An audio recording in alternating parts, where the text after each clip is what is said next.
Assalamualaikum warahmatullahi wabarakatuh. Pagi. Kami ucapkan selamat kepada Ananda sekalian yang sudah naik ke kelas 4. Nah, Ananda sekalian memang sangat hebat. Nah, bagaimana kabarnya hari ini? Semoga kabarnya sehat selalu ya. Baiklah, sebelumnya kami akan memperkenalkan diri kami. Kami dari kelompok 5. Mata kuliah metodologi pembelajaran IPA MI, yang mana di sini kami akan menemani Ananda sekalian di kelas 4 yang akan menyampaikan materi tentang bunyi dan perambatan bunyi. Jadi apa sih bunyi dan perambatan bunyi itu? Bunyi merupakan suatu gelombang yang dapat kita rasakan oleh indera pendengaran, yaitu telinga. Nah, jadi pengertian bunyi tersebut adalah sesuatu yang dihasilkan oleh benda-benda yang bergetar. Nah, benda-benda yang bergetar tadi akan menghasilkan bunyi. Nah, itu bisa disebut sumber bunyi. Nah, sumber bunyi yang bergetar tadi akan mengantarkan molekul-molekul ke udara dan yang ada di sekitarnya lagi. Nah, anak-anak bisa tidak menyebutkan apa sih contoh-contoh dari sumber bunyi itu? Nah, benar sekali. Yang pertama adalah gitar, suling, piano, dan lain-lain. Itu adalah bisa menghasilkan sumber bunyi. Di sini saya akan melanjutkan penjelasan tentang sumber bunyi. Dapat kita ketahui bahwa sumber bunyi ini bukan hanya berasal dari alat musik saja, yang contohnya seperti gitar, biola, gendang, dan seluling. Tetapi sumber bunyi ini juga bisa berasal dari contohnya benda yang kita jatuhkan itu akan menghasilkan bunyi. Nah, bunyi inilah yang disebut dengan sumber bunyi atau getaran. Tahukah kamu tiga medium perambat bunyi, yaitu yang pertama kepada benda padat, pada benda cair, dan pada gas. Anak-anak, yuk kita buktikan. Oke, bunyi merambat melalui benda gas dengan cara melalui udara itu bisa dicontohkan seperti teleponan dari aqua gelas. Baiklah, Ibu akan mengajari cara bagaimana membuat teleponan dari aqua gelas. Yang pertama itu kalian harus siapkan bahannya seperti 2 gelas alpa gelas ini. Selanjutnya benang yang agak besar ya. Benangnya lebih panjang lebih bagus.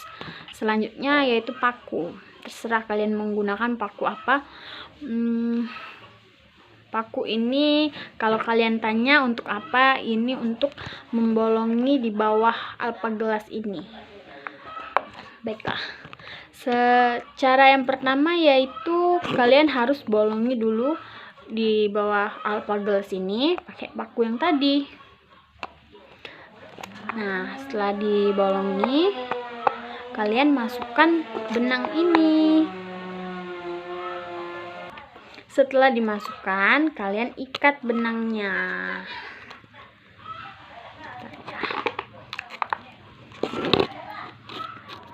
Kalian ikat.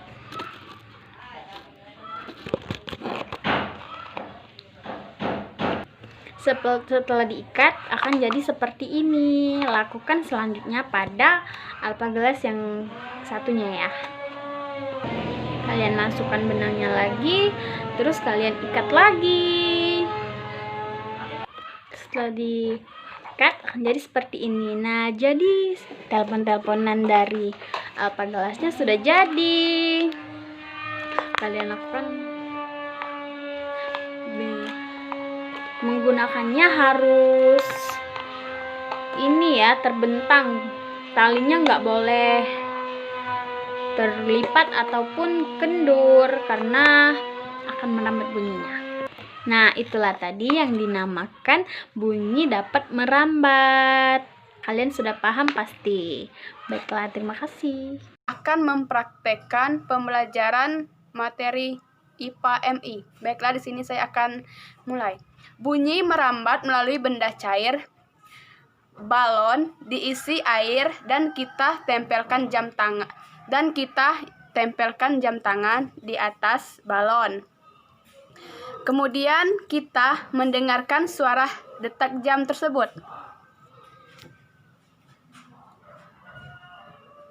Baiklah, oke, terdengar. 2. Bunyi merambat melalui benda padat. Menaruh jam tangan di atas meja dan kita menempelkan telinga di atas meja. Dan detak suara jam tersebut bisa kita dengar. Oke, baiklah, suara detak jam tersebut terdengar. Oke, kesimpulan berdasarkan hasil tersebut bahwa bunyi dapat merambat melalui medium atau zat berupa zat cair, zat padat, dan zat gas.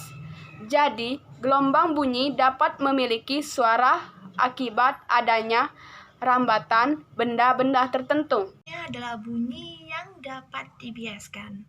Pernah kan anak-anak sekalian mendengar suara petir?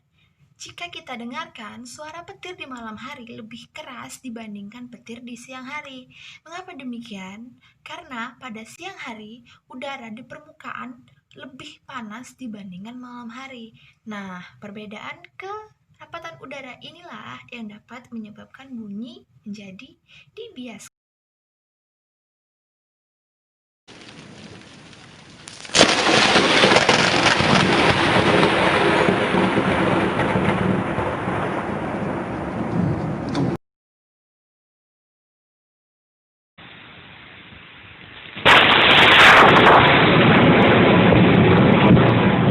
Di sini saya akan menjelaskan tentang bunyi yang dapat dipantulkan. Jadi, pantulan bunyi itu dapat terjadi ketika bunyi mengenai suatu penghalang sehingga dapat terjadi gema ataupun gaung. Nah, apakah anak-anak tahu apa itu gema dan gaung? Baiklah, jika tidak ada yang tahu maka saya akan melanjutkan. Jadi, gema itu bunyi pantulan yang terdengar jelas, sedangkan gaung itu bunyi pantulan yang terdengar kurang jelas. Nah, contoh dari gema itu pada saat kita berteriak atau memukul suatu barang di pinggir tebing.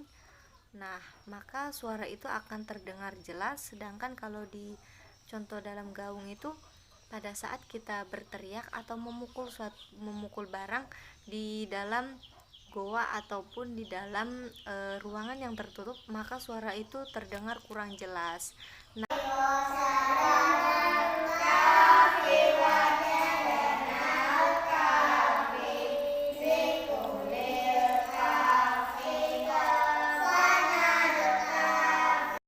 adalah contoh dari suara gaung.